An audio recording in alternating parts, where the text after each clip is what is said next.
I'm curious about your experience in rehab, because all of a sudden you go from numbing and sort of avoiding or turning away from the pain and not having the resources and tools, not even knowing you needed to all of a sudden like orienting yourself head on into it and holding the complexity of that. Like, whew. Yeah. As you're talking through that, I'm visualizing myself in rehab and I'm looking up at in one of the main rooms are the 12 steps that are there, and I'm looking at them and they look so daunting at the time. Dude, some of those steps are making an amends. You're telling me I'm going to have to go back and like face these people that I've like screwed over or like hurt, right? Like I'm going to have to go do that. And it was like, oh my God, but the steps are in order for a reason. Right. And once I got to that point, step 8, step 9, like having to actually make those amends, I was ready. I'm like, I want to do this, because it wasn't about like, you know, what their response was going to be. This amends was for me. Asking for forgiveness was for me so I could be free from like whatever shame, whatever guilt I had of whatever I might have done to that person or said to that person. It doesn't even matter their response. They could tell me to fuck off. Like they're not ready for this. It's okay. It's like detaching from the outcome, right? Because it's not about their response. This is about being free. And those 12 steps, I believe, are for everybody. I agree. Like you said earlier, the drinking and the using, the alcohol and the drugs is just a symptom. It's something deeper. I look at those steps sometimes, I'm like, man, that person could use that. Like, not giving names, but like I look at them like, if you know, it's not about that. These are about finding freedom and looking at your shit and looking at your resentments that you have, looking at your part in those resentments. Once you look at your part in the resentments, it loosens the grip on the resentment. And it kind of changes the story when you can own like, oh, I actually did have a part in that resentment, instead of just like ruminating on it, right? Where the story of victimization, where my life truly changed in my sobriety when I just took ownership.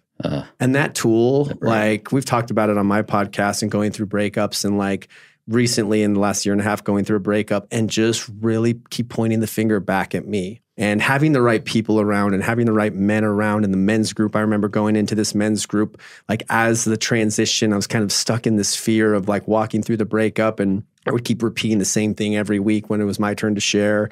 And my friends would be like, it looks like you are really rooted in fear. And I was at the time. But to be able to get that outside help and to just keep looking at my stuff, look at the red flags that I chose to ignore in the beginning. Right. Like really just owning that, man, that is like, it's like participating in your own rescue, right? No one's coming to save us. But once we do participate in our own rescue and we take the action, the love and support that surrounds us, right? After you take that action it's amazing. I got the chills just sharing that. Yeah, it's so powerful to think that when we start to take responsibility for our choices, what gets us somewhere. And not even, I think one of the hard parts of turning towards trauma or like experiencing, like you said, the surgery, right? You are the victim of an experience. But how do you hold the complexity of being the victim of something, which many people, I'm sure you listening, watching, you have been. So not experiencing or desiring to or wanting to negate that, because I think that's really hard. You see that a lot of when we talk about being stuck as a victim. That's where it gets really complex, because like I've been really navigating recently just the experience of where does martyr energy still live in me? Because I was working with my coach and she's like, you can't be in abundance and in martyr. They're totally in opposition. One is a siphon of energy, and the other one is the experience of energy. I'm like, oh, that's interesting, because I think like when you think about holding the complexity of the grief and the possibility, and responsibility does that. Like it's not my fault what happens. It's not your fault you got a surgery. But what do I do with all the things?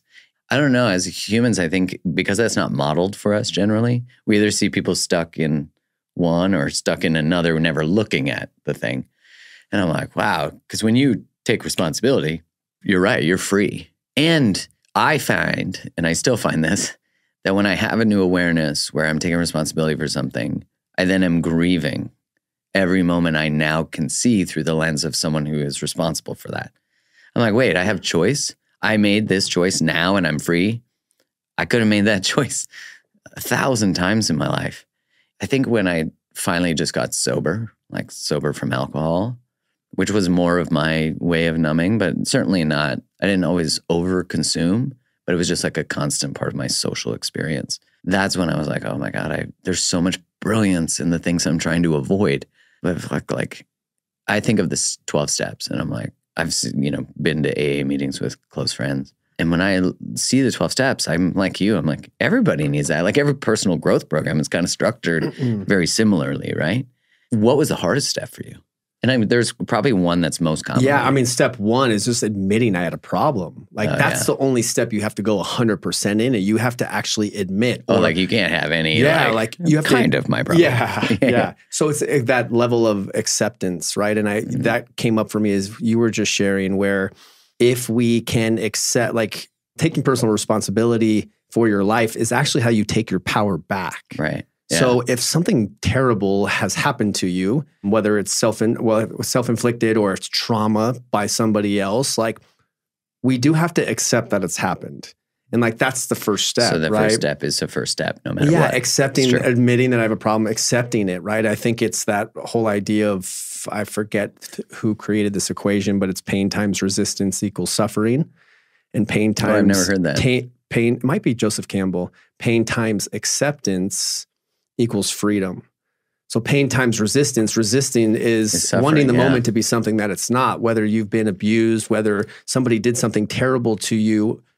We do have to accept it. And acceptance does not mean we need to like it. Yeah, that's not approval. Yeah, it doesn't mean it wasn't fucked up and wrong. It means that we have to accept that it's happened. And when we can bring that level of acceptance in recovery, we say acceptance is the answer to all of our problems. But again, it's not approval. It's just accepting that it's happened and then trying to, when we work through it, we can attach the proper meaning to it, where it becomes, it's not the event that happens, it's the meaning that we attach to it. And there's always growth. There's always lessons. The pain, your pain, my pain is why we're sitting here. Like, this is what connects us. Pain is part of the shared human experience. And you would think, like, during COVID, we'll bring this topic in, like you would have thought that, because no one was immune to that, right? So you would have thought that that would have brought everybody together. Pain, suffering, this is what connects us. But it actually created separation. Why? Unfaced fear and unfaced trauma. Totally. Everybody's shit came up. And so I just think it's important. This is like another reason why it's important to do our own work and understand that my pain might look different than your pain, but we're all the same and we're all just trying to find freedom from that pain. And some will hide it, numb it out in drugs and alcohol. Some will hide in their work. Some will close their hearts, and others will transmute that pain into a greater purpose. And I don't know about you, but man, that's what has set me free.